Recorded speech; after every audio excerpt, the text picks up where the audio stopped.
정윤호 목사님과 함께하는 오늘의 큐티입니다. 6월 9일 오늘의 말씀은 고린도전서 6장 1절에서 11절까지입니다.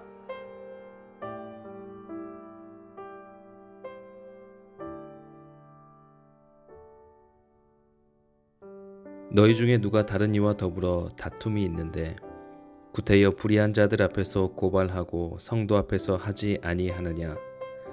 성도가 세상을 판단할 것을 너희가 알지 못하느냐? 세상도 너희에게 판단을 받겠거든 지극히 작은 일 판단하기를 감당하지 못하겠느냐?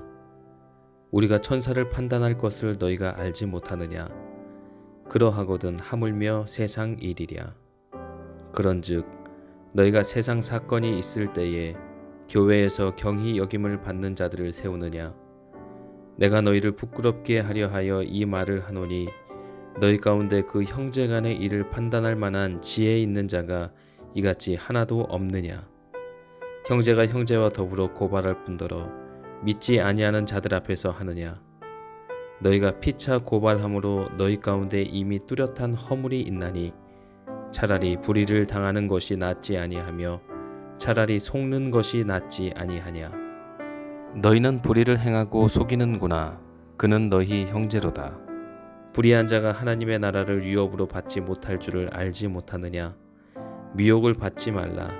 음행하는 자나 우상 숭배하는 자나 간음하는 자나 탐색하는 자나 남색하는 자나 도적이나 탐욕을 부리는 자나 술 취하는 자나 모욕하는 자나 속여 빼앗는 자들은 하나님의 나라를 유업으로 받지 못하리라. 너희 중에 이와 같은 자들이 있더니 주 예수 그리스도의 이름과 우리 하나님의 성령 안에서 씻음과 거룩함과 의롭다 하심을 받았느니라. 아멘. 오늘 말씀의 제목은 그리스도인들 간의 소송 문제입니다. 헬라인들은 다툼을 좋아했을 뿐만 아니라 사소한 것이라도 법정으로 가져가기를 좋아했습니다. 그리스도인들이라 하더라도 이런 성향을 버리지 못한 것으로 보입니다. 사도 바울은 성도들에게 다른 사람을 판단하지 말 것을 가르쳤습니다. 이제 그는 다른 사람에 의해 판단받는 일이 없도록 하라고 권면하고 있습니다. 본문에서 바울은 고린도 교인들 사이에 발생한 소송 사건의 진상을 밝힌 후에 그에 대한 준엄한 책망을 가하고 있습니다. 여기서 관건이 된 것은 재판의 종류나 판단의 정확성이 아닙니다. 그것은 하나님의 백성들이 불신 세상에게 판단을 의뢰한 소송 그 자체에 있었습니다. 고린도전서 6장에는 우리가 알아야 할 것의 목록이 나옵니다.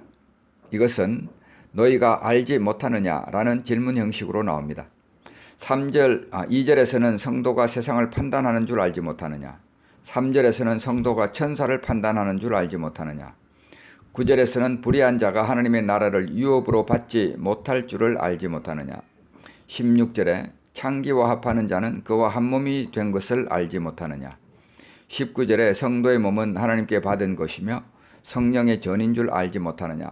이렇게 질문의 형식을 통해서 사도 바울은 우리 그리스도인들이 알아야 할 것의 목록을 제시합니다.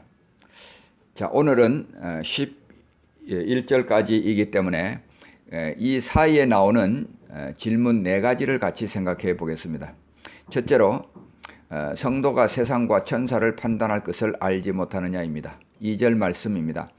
성도가 세상을 판단할 것을 너희가 알지 못하느냐. 세상도 너희에게 판단을 받겠거든 지극히 작은 일 판단하기를 감당하지 못하겠느냐. 사도 바울은 성도가 궁극적으로 모든 일들을 관장하게 될 것과 옳고 그름을 판단하는 데 가장 적절한 사람이라는 것을 말합니다. 판단할 이라는 이 헬라어 동사는 크리누신입니다. 미래 능동태로서 세상 끝날에 그리스도께서 행하시는 마지막 심판에 성도들이 참여한다는 가르침을 반영하고 있습니다. 이런 교훈은 성경 몇 곳에서 발견되어집니다. 마태복음 19장 28절에 있습니다. 예수께서 이르시되 내가 진실로 너에게 이르노니 세상이 새롭게 되어 인자가 자기 영광의 보좌에 앉을 때에 나를 따르는 너희도 12 보좌에 앉아 이스라엘 12 지파를 심판하리라. 이것은 누가복음 22장 30절에도 기록되어 있습니다. 또 계시록 20장 4절 말씀은 이렇게 말합니다. 또 내가 보좌들을 보니 거기에 앉은 자들이 있어 심판하는 권세를 받았더라. 또 내가 보니 예수를 증언함과 하나님의 말씀 때문에 목배임을 당한 자들의 영혼들과 또 짐승과 그의 우상에게 경배하지 아니하고 그들의 이마와 손에 그의 표를 받지 아니한 자들이 살아서 그리스도와 더불어 1000년 동안 왕노릇하니. 여기서도 심판하는 권세를 받은 성도들을 지적하고 있습니다. 바울은 미래의 심판의 날에 성도가 참여할 재판의 권위와 자랑스러움을 강조함으로써 불의한 이방 법정에 소송을 제기하는 고린도 교인의 행위를 책망하고 있습니다. 판단한다는 말은 히브리적 사고에서 통치한다라는 의미입니다. 현재적으로는 성도들이 빚된 생활로 세상을 교훈하고 복음을 통해서 세상을 심판하는 것을 말합니다. 그리고 종말론적으로는 예수 그리스도께서 다시 오실 때에 성도들이 주님과 함께 세상을 심판하고 왕노릇하게 될 것을 의미합니다. 성도는 이같이 세상의 심판을 받을 자가 아니라 세상을 심판할 자입니다. 두 번째 사도 바울의 질문입니다. 너희 가운데 지혜 있는 자가 하나도 없느냐? 5절 말씀입니다. 내가 너희를 부끄럽게 하려 하여 이 말을 하노니 너희 가운데 그 형제 간의 일을 판단할 만한 지혜 있는 자가 이같이 하나도 없느냐? 유대인들 사이에서는 교회와 국가의 구분이 없었습니다. 범법자들은 회당에서 장로들에 의해 재판과 형벌을 받았습니다. 그래서 한 유대 랍비는 이렇게 말했습니다. 이스라엘에서 소송권을 이방인 법정에 가지고 가는 사람은 하나님의 이름을 모독하고 우상에게 충성하는 자이다. 왜냐하면 우리의 대적들이 재판관이 된다면 그것은 그들의 종교가 더 우수하다는 것을 증명하기 때문이다. 고 말했습니다. 자, 이런 사상이 유대교에서 기독교로 전해졌습니다. 사도 바울 후에 한 세기가 지나도 교회의 법은 동일했습니다. 분쟁이 있는 사람들은 세상 법정으로 가지 말고 단연코 교회의 장로들에 의해 화해해야 한다. 그들로 장로들의 결정에 순복하도록 가르치라. 이것이 그 당시 교회의 법이었습니다. 이런 원리는 오늘날에도 흔히 들을 수 있는 상식적인 말입니다. 한 아랍 족장은 기독교 콥트 신자들이 분쟁을 해결하기 위해서 자기를 찾아오는 것을 보고 왜 그들 종교의 제사장들에게 가서 문제를 해결하지 않느냐고 불평을 늘어놓았습니다. 자, 그렇다면 사도 바울의 의도가 분쟁이 생길 경우에 비전문가적인 사람들에게 의해 해결되어야 한다는 말일까요? 아니면 바울이 교회나 국가가 서로 상대방의 영역을 존중하지 않는 큰 악이 일어날 미래를 내다보았던 것일까요? 사도 바울은 여기서 결코 이런 것을 의미한 것이 아닙니다. 바울은 사람들이 국가의 권위에 굴복해야 한다고 가르쳤습니다. 또 그 자신도 가이사에게 호소하노라 하고 가이사의 법정에 호소한 적이 있었습니다. 사도행전 25장 11절 말씀입니다. 바울은 일반 법정을 전복시킬 의도가 전혀 없었습니다. 그러나 그는 가능하다면 신자들이, 여기서 중요한 말은 바로 이것입니다. 신자들이 사회법정으로 가지 않기를 바랐습니다. 그는 신자들이 상대방을 향해 원한이나 탐욕스러운 마음을 품지 않고 개인적으로 혹은 우호적인 조정을 통해 문제를 해결하기를 바랐습니다. 사회법정은 그리스도의 정신과 원리가 우세짐에 비례해서 점점 더 사라져야 할 필요악이라는 말입니다. 너희 가운데 지혜 있는 자가 하나도 없느냐? 고린도 교회는 지혜를 자랑했습니다. 그러나 그들에게는 위로부터 난 지혜가 부족했습니다. 야고보 3장 17절 말씀을 보겠습니다. 오직 위로부터 난 지혜는 첫째 성결하고 다음에 화평하고 관용하고 양순하며 긍휼과 선한 열매가 가득하고 편견과 거짓이 없나니. 고린도 교인들에게는 화평을 추구하는 지혜가 부족했습니다. 지혜를 자랑하는 그들에게 진짜 지혜는 부족했던 것입니다. 고린도 교회 성도들에게는 관용의 지혜가 부족했습니다. 그들에게는 양순의 지혜가 부족했습니다. 그리고 그들에게는 긍휼의 지혜가 부족했습니다. 세상에서도 법정으로 가기 전에 먼저 조정할 것을 권합니다. 형제와 형제 사이에 발생하는 분쟁은 재판으로 가기보다는 서로를 이해하고 협력하려는 의지와 조정자의 중재에 의해서 원만하게 해결되는 것이 보다 더 바람직합니다. 그것이 바로 그리스도인의 지혜입니다.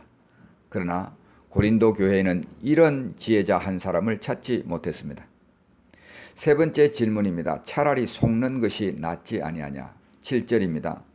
너희가 피차 고발함으로 너희 가운데 이미 뚜렷한 허물이 있나니 차라리 불의를 당하는 것이 낫지 아니하며 차라리 속는 것이 낫지 아니하냐. 허물이라는 헬라어 단어 헤테마라는 단어는 초대 교보들 사이에서 패배라는 의미로 자주 사용되었습니다. 고린도 교인들의 송사에 대한 판결은 소송을 제기하기 이전에 이미 승패가 결정되었습니다. 법정으로 간다는 것은 그리스도인의 도덕적 패배입니다. 그리스도인이 가져야 할 공동체 의식, 즉 지체 의식이 이미 패배한 것입니다. 그들은 자신의 이기심과 욕망을 채우기 위해서 사랑의 원리를 저버리고 세상의 법정을 선택함으로써 더 이상 그리스도인이기를 포기하는 영적 패배를 선택한 것입니다. 8절 말씀이 이것을 뒷받침해 줍니다. 너희는 불의를 행하고 속이는구나. 그는 너의 형제로다. 그는 너의 형제로다. 이 말은 교인들 상호간에 불의를 행하거나 속이지 말아야 할 이유가 됩니다.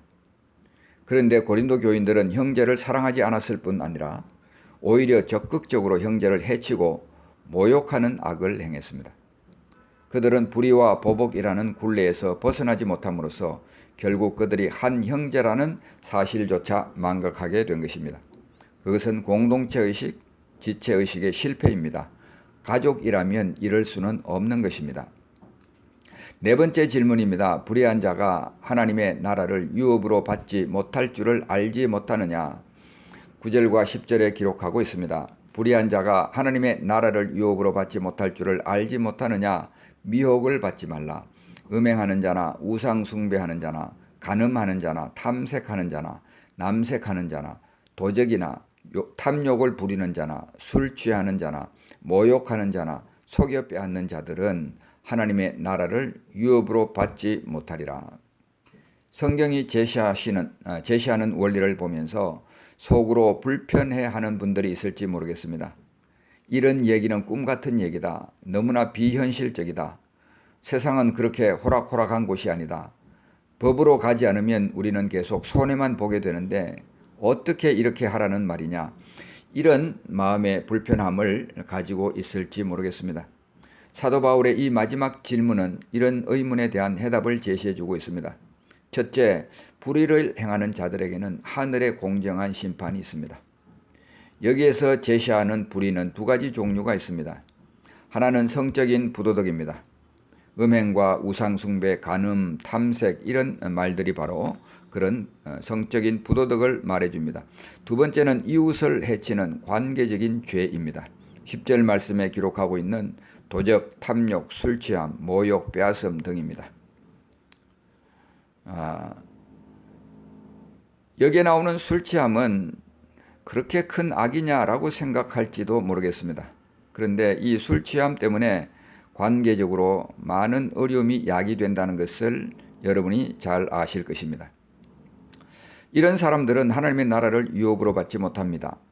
이 땅의 쾌락에 집착하는 자들은 미래에 큰 고통을 만나게 될 것입니다. 이 땅의 이득에 집착하는 그들은 미래에 더 큰 상실을 만나게 될 것입니다. 그래서 이 말은 첫째로는 불의를 행하는 자들에게는 하늘의 공정한 심판이 있다는 것을 말해주고 있습니다. 두 번째로는 미혹받지 않도록 우리가 주의하라고 경고하고 있습니다. 8절 말씀, 9절 말씀 다시 봅니다. 8절에 너희는 불의를 행하고 속이는구나. 고린도 교인들에 대한 말입니다. 그러면서 9절에 불의한 자가 하나님의 나라를 유업으로 받지 못할 줄을 알지 못하느냐? 이 질문을 하고 난 다음에 미혹을 받지 말라고 덧붙이고 있습니다. 이 말은 갈라디아서 6장 7절에서 스스로 속이지 말라고 번역되었습니다. 다른 사람이 불의를 행한다고 너희도 불의를 행하는 것을 정당화하지는 말라는 말입니다. 자신의 지혜로 도덕적인 수준을 정하지 말라는 말입니다. 그리스도인은 하나님의 거룩한 삶의 수준을 따라야 합니다. 그러므로 여러분 스스로에게 질문해 보십시오. 믿지 않는 사람들에게서 책망을 받아본 적이 있나? 그리스도인으로서 내가 그들보다 못한 수준을 가지고 있는 영역은 무엇인가? 두 번째로, 사람들과 관계에서 내가 받아들이는 지혜는 세상적인 지혜인가? 아니면 하늘로부터 오는 지혜인가? 세 번째, 세상 사람들을 향해서 뱀처럼 지혜롭게 처신하는 것은 믿음의 식구들을 향해 가져야 할 지체의식과 어떻게 다른가? 사랑하는 성도 여러분, 위로부터 난 지혜가 완전한 지혜입니다. 야고보 3장 17절 다시 한번 보겠습니다. 오직 위로부터 난 지혜는 첫째 성결하고 다음에 화평하고, 나를 위한 성결과 다른 사람과의 관계에서 화평, 이 두 가지는 하늘의 지혜를 요약하는 단어들입니다. 성결과 화평, 하늘의 지혜가 여러분의 지혜가 되기를 우리 주님의 이름으로 축복합니다. 기도하겠습니다. 하나님 아버지, 오늘 사도 바울은 그리스도인들이 소송을 가지고 법정으로 가는 문제에 대해서 자세한 설명을 했습니다. 하나님 아버지, 그리스도인들 사이에서는 지체의식이 있어야 할 것을 주님은 말씀하십니다. 하나님 아버지, 하나님께서는 분명히 불의를 행하는 자들에게 하늘의 공정한 심판이 있다고 말씀하십니다. 그러면서 우리들에게 너희는 미혹받지 않도록 주의하라고 경고하십니다. 스스로 속지 말라고, 스스로 속이지 말라고 하나님은 우리에게 권면하고 계십니다. 우리가 지금 따르고 있는 지혜가 세상적인 지혜인지 아니면 하늘로부터 오는 지혜인지를 살펴보게 하여 주시고, 하나님 아버지, 이 세상을 향하여서는 뱀처럼 지혜롭게 살게 하시고, 믿음의 식구들을 향해서는 한 형제라는 사실을 잊지 않도록 은혜를 베풀어 주시옵소서. 성결과 화평, 이 두 가지가 우리의 지혜가 되도록 주님 도와주시옵소서. 예수님의 이름으로 간절히 기도하옵나이다. 아멘.